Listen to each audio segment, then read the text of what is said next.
August 15 మన దేశ చరిత్రలో ఒక గొప్ప రోజు. ఎందుకంటే ఆ రోజు మనం దేశ బ్రిటిష్ పాలన నుంచి స్వాతంత్రం పొందింది. కానీ ఒక్కసారి ఆలోచించండి, మనకు స్వాతంత్రం వచ్చిందా లేక మనం ఇంకా కొన్ని నిబంధనలోనే ఉన్నామా?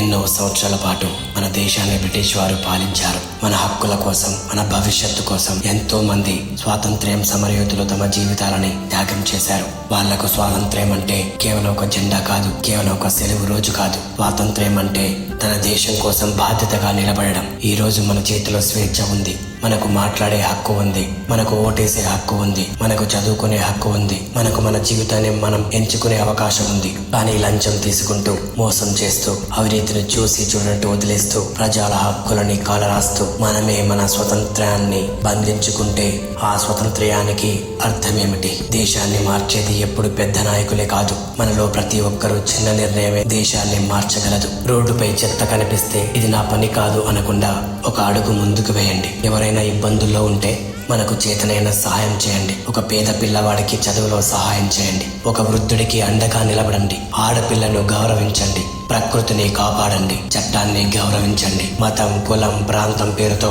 మనుషులను విడదీయకుండా మనమంతా భారతీయులమని గుర్తు చేసుకోండి. ఈ ఆగస్టు 15న జెండా ఎగరవేయండి. జాతీయ గీతం పాడండి. దేశభక్తి నినాదాలు చేయండి. కానీ అక్కడితో ఆపకండి. మీ జీవితంలో ఒక మంచి మార్పు తీసుకురండి. ఒక తప్పును మానేయండి. ఒక మంచి పని మొదలు పెట్టండి. ఒకరి జీవితంలో వెలుగు నింపండి. ఎందుకంటే దేశం అంటే కేవలం భూమి కాదు, దేశం అంటే మనుషులు. ఈ స్వాతంత్ర్యం దినోత్సవం రోజున మన జెండాకు సెల్యూట్ చేద్దాం. మన సైనికులకు సెల్యూట్ చేద్దాం. మన స్వాతంత్ర్య సమరయోధుల త్యాగాలను గుర్తు చేసుకుందాం. మరి ఒక మాట మనసులో పెట్టుకుందాం. దేశం నా కోసం ఏం చేసింది అని అడగడం కాదు, ఈ దేశం కోసం నేనేం చేస్తున్నాను అని మనల్ని మనమే ప్రశ్నించుకుందాం. అదే నిజమైన దేశభక్తి, అదే నిజమైన స్వాతంత్ర్యం.